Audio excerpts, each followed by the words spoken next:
दोस्तों नमस्कार, स्वागत है आपका बड़ी खबर बड़े खुलासे में। दोस्तों प्रयागराज में भीम आर्मी के द्वारा जो हिंसा हुई उसमें अब योगी की पुलिस ने ताबड़तोड़ बहुत बड़े बड़े एक्शन किए हैं। इस एक्शन में 75 से अधिक भीम आर्मी के कार्यकर्ताओं को गिरफ्तार कर लिया गया है।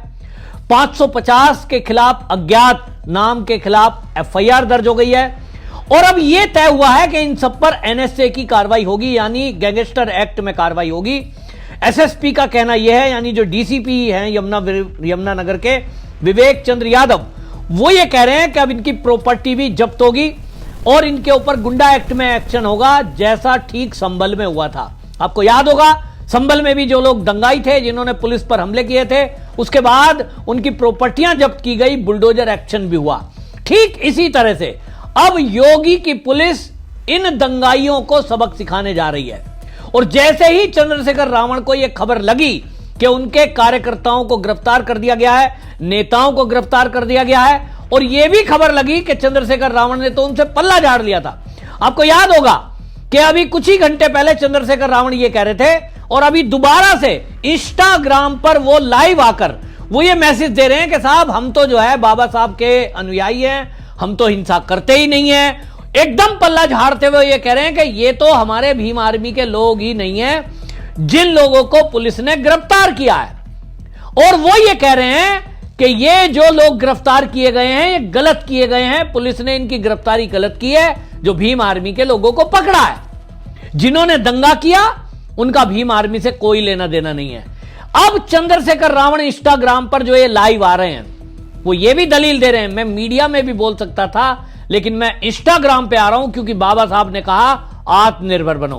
चंद्रशेखर रावण बुरी तरह घबरा गया है, बौखला गया है, और जैसा मैंने आपको पहली वीडियो में बताया था कि अब पुलिस की कार्रवाई देखते हुए उसको लग गया कि जैसे संभल में एक्शन हुआ था और भीड़ इकट्ठी करना और उकसाने वालों पर, जो कि सांसद थे जियाउल रहमान बर्क, उसके ऊपर जब एफआईआर हुई है, अब ठीक उसी पैटर्न पर प्रयागराज में जो ये भीम आर्मी के लोग इकट्ठे हुए, इनको उकसाने वालों पर कार्रवाई हो रही है। और कहा यह जा रहा है कि चंद्रशेखर रावण के ऊपर भी एक्शन हो सकता है अगर कोई तार ऐसा मिला कि चंद्रशेखर रावण ने किसी को कहा कि भीड़ इकट्ठी करो यहां, भले ही वो सर्किट हाउस में बैठे हैं, लेकिन अगर उन्होंने किसी भी नेता को अपने ये कहा है कि भीड़ को सड़कों पर उतारो, जैसा कि चंद्रशेखर रावण खुलेआम मीडिया में धमकी दे रहे हैं कि अगर हमारे कार्यकर्ताओं को नहीं छोड़ा गया, उनके खिलाफ अत्याचार पुलिस ने बंद नहीं किया, तो हम लखनऊ की विधानसभा का घेराव करेंगे,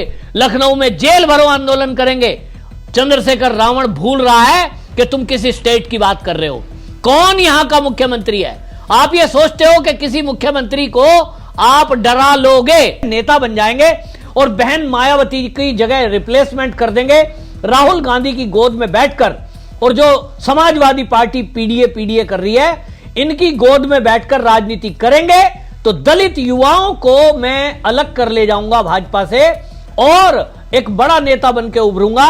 महत्वाकांक्षा अच्छी है लेकिन रास्ता गलत चुना है, और वो भी राज्य गलत चुना है। और इसीलिए अब चंद्रशेखर रावण को लग गया कि एक्शन होने वाला है, क्योंकि पुलिस के पास वो सबूत हाथ लगे हैं, जिन सबूतों से पता लग रहा है कि व्हाट्सएप के जरिए मैसेज फ्लैश किया गया, फोन किए गए, और जो चंद्रशेखर रावण ये इंस्टाग्राम पर आकर ये कह रहे हैं कि साहब हमारे लोगों को गलत पकड़ा गया है, और वो ये आरोप लगा रहे हैं, अपना लाइन पकड़ ली उन्होंने, मनुवादी ताकतें, ये शब्द सबने रट रखा है, मनुवादी तरीके से सरकार चल रही है। और वो कहते हैं कि अधिकारियों ने खुद गाड़ी तोड़ी है, खुद आग लगाई है। तो मैं आपको बता दूं कि भाई ये जो गाड़ी तोड़ते हुए पुलिस वाले आपको दिखाई दे रहे हैं, ये उनकी गाड़ियों पर लाठी बजा रहे हैं जिन्होंने पुलिस पर हमला किया, जिन्होंने पुलिस की गाड़ी में आग लगाई, जिन्होंने आम नागरिक और दुकानदारों पर हमले किए। उनको जब पुलिस ने लठियाया, दौड़ाया, तो वो गाड़ियों को छोड़कर भागे हैं, और आम पब्लिक जो कि चोटिल हुई थी, जो घायल हुए थे, उन लोगों का गुस्सा फिर उस पर फूटा है, जिसको चंद्रशेखर रावण ये कि पुलिस ने शुरुआत की है, उसके बाद यह हुआ है। चंद्रशेखर रावण भले ही एक वकील हो, लेकिन वो भूल गए कि पूरी घटना की वीडियोग्राफी पुलिस चंद्रशेखर रावण कर रहे हैं कि पुलिस डंडा चला रही है और गाड़ियों को वो डंडे मार रही है, तोड़ रही है, वो खुद पुलिसकर्मी के साथ मीडिया वाले थे, वीडियो वहां से बनी है। यानी वो सबूत है कि किस तरह से दंगाइयों ने आतंक मचाया। पेट्रोल बम तक छोड़ने की बात आ रही है कि पेट्रोल बोतलों में भर के और वो छिड़काव किया गया है। तो कौन, ये सबूत अब पुलिस खंगाल रही है, सबके फोन एनालिसिस किए जा रहे हैं। अगले कुछ घंटे में बड़ा खुलासा पुलिस करेगी इस मामले में कि किस तरह से भीड़ को उकसाकर वहां सड़कों पर उतारा गया, किस तरह से लोगों को गांव-गांव से वहां आने के लिए कहा गया। और मामला केवल इतना था कि चंद्रशेखर को इसोटा जाना था, कौसाम्बी जाना था और उनके परिवार वालों से मिलना था। पुलिस पहले से कह रही थी कि आप आइए और हम आपको मिलवा देते हैं, लेकिन चंद्रशेखर रावण का मकसद था प्रयागराज में हंगामा करना। हंगामा करके ही नेता बनने की कोशिश में है। और आपको याद होगा कुछ दिनों पहले चंद्रशेखर रावण की एक वीडियो आई थी जिसमें ये राहुल गांधी से मिल रहे थे, एक सूटकेस लेकर होटल में घुसते हुए फिर बाहर निकलते हुए। मामला केवल वही है, तैयारी 2027 की है और है कि ये योगी को हराने के लिए पीडीए, समाजवादी पार्टी और कांग्रेस उसके साथ मिलकर मैं दलितों का वोट बीजेपी से अलग कर ले जाऊंगा।